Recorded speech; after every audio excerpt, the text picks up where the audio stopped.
Bengal film and television chamber of কমার্সের উদ্যোগে কলকাতার নন্দন প্রেক্ষাগৃহে হয়ে গেল 10ম Bengal international short film festival. গত 19 মে থেকে 22 মে পর্যন্ত এই ফেস্টিভ্যাল হয়।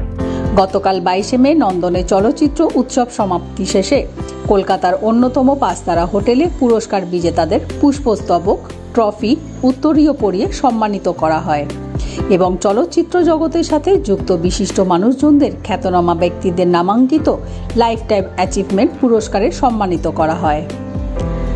অনুষ্ঠানের সূচনা হয় অভিরূপ সেনগুপ্ত এবং তার একাডেমির সদস্যদের দুর্গাস্ত্রোত নৃত্যের মাধ্যমে। Bengal film and television chamber of কমার্সের সভাপতি জনাব ফিরদৌসুল হাসানের প্রারম্ভিক বক্তব্যের পর এবছর শর্ট ফিল্ম উৎসবের জুরিদেরকে সম্মানিত করা হয়। BFTCC is a remarkable trade body dedicated to nurturing and championing the cinematic arts in Bengal. We are honored to have among us today such distinguished dignitaries and illustrious guests as we celebrate the magical power of cinema. BFTCC organizes this award ceremony with a special focus. We hope this event bridges generations and connects the legends of the past of cinema with the promise of the future. এরপর এবছর অর্থাৎ 10ম Bengal international short film ফেস্টিভ্যালের বিজেতাদের হাতে বিশিষ্ট অতিথিরা পুরস্কার অর্পণ করেন। Best short fiction বিভাগে এবছর পুরস্কৃত করা হয় পরিচালক শ্রী জ্যোতির্ময় মজুমদারের শর্ট ফিল্ম কলি নামক স্বল্প দৈর্ঘ্যের চলচ্চিত্রটি। দ্বিতীয় বেস্ট শর্ট ফিকশন বিভাগের এবছর পুরস্কৃত হয় পরিচালক তথাগত ঘোষের শর্ট ফিল্ম ইফ নামক স্বল্প দৈর্ঘ্যের চলচ্চিত্রটি। বেস্ট ডকুমেন্টারি হিসাবে এবছর পুরস্কৃত করা হয় পরিচালক দেবযানী ব্যানার্জির টাইম রিভার নামে ডকুমেন্টারি ফিল্মটি। দ্বিতীয় বেস্ট ডকুমেন্টারি হিসাবে পুরস্কৃত করা হয় পরিচালক বিজয় চৌধুরীর দ্য বেয়ারফুট জার্নি নামক ডকুমেন্টারি ফিল্মটি। এবছর জুরি মেনশন শর্ট ফিল্ম বিভাগে পুরস্কৃত করা হয় চারি কান্ধা নামক স্বল্প দৈর্ঘ্যের চলচ্চিত্রটিকে। এবছর ভারতের অন্যতম শ্রেষ্ঠ সুরকার সলিল চৌধুরীর জন্মশতবার্ষিকী অনুষ্ঠানে বিএফটিসির উদ্যোগে একটি ডকুমেন্টারি ফিল্ম প্রদর্শিত হয়। He wove tales of displacement, loss and identity, painting the trauma of partition not with sentiment but with searing honesty and theatrical grandeur. Yet recognition eluded him in his lifetime. He stood alone. Within his tragic heroines, echoing folk songs and ruptured families lay an enduring truth. Cinema as resistance, memory and redemption.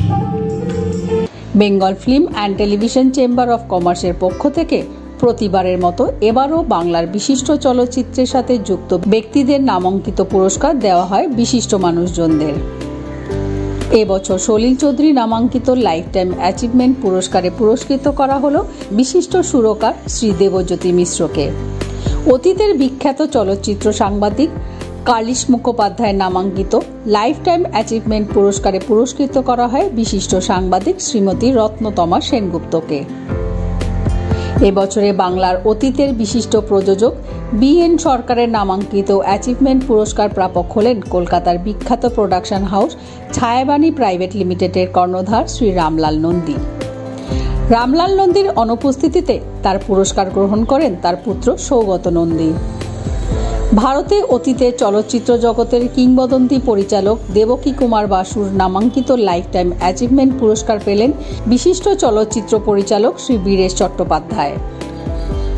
এবছর অতীতের বিখ্যাত পরিচালক Hiralal Sen life time achievement পুরস্কার পান মুম্বাই এবং কলকাতার বিশিষ্ট নায়িকা তথা বাংলার সর্বকালের সর্বশ্রেষ্ঠ অভিনেত্রী শ্রীমতী সুচিত্রা সেনের কন্যা শ্রীমতী মুনমুন সেন। অনুষ্ঠানে উপস্থিত ছিলেন বিশিষ্ট গায়ক এবং পশ্চিমবঙ্গ সরকারের মন্ত্রী শ্রী বাবুল সুপ্রিয় মহাশয়, পশ্চিমবঙ্গ সরকারের বিশিষ্ট MLA শ্রী দেবাশিস কুমার মহাশয়, বিশিষ্ট অভিনেত্রী তথা নৃত্যশিল্পী পদ্মশ্রী মমতা শঙ্কর মহাশয়া তথা বিশিষ্ট জনেরা। শিলিগুড়ি পৌরসভার মাননীয় মেয়র শ্রী গৌতম দেব মহাশয়ও এই অনুষ্ঠানে উপস্থিত ছিলেন। অনুষ্ঠানের শেষে পুরস্কার প্রাপক বিশিষ্ট মানুষজনেরা তাদের বক্তব্যে বলেন, অনেকেই অনেক পুরস্কার দেয়, but behind that there is a dignity, there is a love of him. আজকে যাতে দেখালো দেবকী বোস, ঋত্বিক দা, সত্যজিৎ রায় সব সময় শুনে যাচ্ছি, বাট ছায়া বানি, unusual names, and these were an integral part film industry. তো তাদের নিয়ে কথা বলছে, খুব ভালো লাগছে শুনতে। I am proud of being Bengali and a Bengali artist. That's a nice word. আপনি যেটা বললেন সার্ভ করেছি, লিটারালি তাই। আর এখন আমার 2 মেয়েও তাই করছে, সো এটা খুবই গর্বের কথা। বম্বেতে খালি হিন্দি ফিল্মে ওরা রাজ কাপুরের ফ্যামিলির কথা বলে, কিন্তু আমাদের বেঙ্গলে আমার মায়ের নামে আমরা চলে যাচ্ছি। আজকে তো ফিল্ম ইন্ডাস্ট্রির চেয়ে বেশি ওটিটি প্ল্যাটফর্মস চলে এসেছে। তো আমি প্রেসিডেন্টকে বলছিলাম যে আপনারা এত বড় করে অ্যাওয়ার্ড সেরেমনি করছেন, along with that আপনারা একটা ছোট ওটিটি শুরু করুন না শর্ট ফিল্মসের জন্য, বিকজ সেটাই মনে হয় যে যেরকম এক সময় যখন টেলিভিশন আসলো আমরা ভেবেছিলাম যে ফিল্মকে মেরে ফেলবে, বাট না, সাইড বাই সাইড যাচ্ছে। সো একটা OTT programme for short films would be a very good idea. পেয়েছি ঠিকই, এটা তো দিল লাইফ টাইম আছে, সারা জীবনের কাজের জন্য। এখানে আবার আপত্তি রয়েছে, মানে জীবনটা এখনো শেষ হয়নি, জীবন তো কন্টিনিউ করবে, তবু ওরা অ্যাডভান্স দিয়ে রাখলো, ভালোই লাগছে। I like it. এবং ওদের প্রোগ্রামটা এত সুন্দর হয়েছে, এত পরিচ্ছন্ন হয়েছে, এত রুচিসম্মত হয়েছে, এটা খুব ভালো লেগেছে। আমি কি করে আমার এই অনুভূতিটা বলবো, এর থেকে বলা খুব মুশকিল। যে আমার মনে হয় এর থেকে বড় কোনো, মানে সুনীল চৌধুরীর নামাঙ্কিত কোনো পুরস্কার, তার থেকে বড় পুরস্কার আমার আর কোনো কিছু হতে পারে না। আমি কোনো পুরস্কার কি, সুনীল চৌধুরী যিনি আমার ঈশ্বর, যিনি আমার গুরু, যিনি আমার সবকিছু, তার নামাঙ্কিত পুরস্কারের থেকে বড় পুরস্কার আর কোনো পুরস্কার নেই। আমাদের সব থেকে বড় ব্যাপার হলো ওই যে মৃণালদার গল্পটা বললাম, এই কারণে বললাম যে প্রেসিডেন্টস অ্যাওয়ার্ড বা রামোজি সিটিতে যেটা ইন্ডিউড বলে হতো, সেখানে অ্যাওয়ার্ড এসব হওয়ার পরে যেটা কথাটা আসে যে আমাদের স্টেট অ্যাওয়ার্ড বলে তো নেই, আমাদের সেই জায়গায় BFTCC, Bengal film and television chamber of commerce, এদের অবস্থানটা একটা খুব মহত্ব, একটা সিগনিফিকেন্স রাখে। সেই অ্যাওয়ার্ডটা পাওয়ায় আমি সম্মানিত। খুব ভালো লাগছে। এবং Bengal film and television chamber of commerce যে এই ইনিশিয়েটিভটা নিয়েছে, this is indeed very good. এবং এখানে খুবই ভালো লাগছে যে এরকম একটা অ্যাওয়ার্ড সবাইকে দেওয়া হয়েছে, যে দীর্ঘদিন ধরে যারা ইন্ডাস্ট্রিতে কাজ করে এসছে তাদের একটা স্বীকৃতি দেওয়া, খুবই ভালো লাগছে। দেখুন, হিস্ট্রি এবং লেগেসিটা খুব ইম্পর্টেন্ট। আমরা যদি পাস্টকে ভুলে যাই তাহলে আমরা ফিউচার কখনো প্ল্যান করতে পারবো না। তাই আগামী দিনে দের has to be a balance, একটা ব্যালেন্স থাকতে হবে, যেখানে ইতিহাস এবং লেগেসিটাকে রেখে আমাদের নতুনভাবে মডার্নাইজেশন এবং নতুন যে টেকনিক্সগুলো ফিল্ম মেকিং এবং পোস্ট প্রোডাকশনে এসছে, এগুলোকে আমাদের ইমপ্লিমেন্ট করতে হবে। তাই এটা একটা হেলদি ব্যালেন্স, এটা আগামী দিনে আমরা করতে চলেছি। এবং দেখা যাক কতটা আমরা সাকসেসফুল হই। আশা করছি সাকসেসফুল নিশ্চয়ই হব। বিএফটিটিসিকে আমার কনগ্রাচুলেশনস। অনেক বিশিষ্ট মানুষ যারা বাংলা সিনেমাকে সমৃদ্ধ করেছেন, তাদের নামে, তাদের স্মৃতিতে তাদেরকে সম্মান জানিয়ে আজকে অনেক বাংলা সিনেমার অনেক নামী ব্যক্তিত্ব, গুণী ব্যক্তিত্বকে তাদের নামে অ্যাওয়ার্ড দেওয়া হলো। তো গুণী ব্যক্তিত্বদের নামে, যাদের বাংলা ইতিহাস, বাংলা সিনেমার চলচ্চিত্রের ইতিহাসে যাদের বিরাট বড় অবদান আছে, তাদের নামে পুরস্কার দেয়া হলো এমন কিছু মানুষকে যারা বাংলার সেই ট্র্যাডিশনকে, ফিল্মি ট্র্যাডিশনটাকে আরও সমৃদ্ধ করেছেন। খুব সুন্দর ব্যাপার, আমি এই প্রচেষ্টাকে সাধুবাদ জানাই। ভীষণ ভালো লেগেছে। এবং মানে কি, অনেক সময় আমরা অ্যাওয়ার্ড পাই, কারোর নামে নামাঙ্কিত অ্যাওয়ার্ড আমরা পাই, কিন্তু সেখানে তার হিস্ট্রিটা বলা হয় না, তাকে, তার কি কি কন্ট্রিবিউশন, তার কন্ট্রিবিউশনটা আমরা জানতে পারি না অনেক সময়। অ্যান্ড স্পেশালি ইয়াং জেনারেশন, তারা তো কিছুই জানবে না। এইটা যে বলে বলে দেওয়া হচ্ছিল, এইটা ভীষণ ভালো লেগেছে। এটা ভীষণ, মানে কি, এটাতে মনে হয় যে অন্য সব অ্যাওয়ার্ড ফাংশনের থেকে ইটস ডিফারেন্ট। এটা একটা আলাদা ওয়েট আছে। বিএফটিসিসি এদের উদ্যোগ শুধু প্রশংসনীয় নয়, এটা যারা আপকামিং ডিরেক্টর তাদের উৎসাহিত করে ভালো ছবি তৈরি করার ক্ষেত্রে, এবং সবথেকে বড় কথা এই স্বীকৃতিটা তাকে আগামী দিনে অনেক ভালো ছবি তৈরি করার উৎসাহ তৈরি করবে, শুধু তাই না, একটা সোপান তৈরি করবে। তাই স্বাভাবিকভাবেই আমি এদের সকলকে, বিএফটিসির সকলকে আমার ধন্যবাদ এবং কৃতজ্ঞতা। বিএফটিসি আমাদের মিলেমিশেই কিন্তু চালু করা হয়েছে। এই স্টার্টিং এ অনেকগুলো প্রবলেম এখানে হচ্ছিল বলেই কিন্তু আমরা বিএফটিসি স্টার্ট করেছি।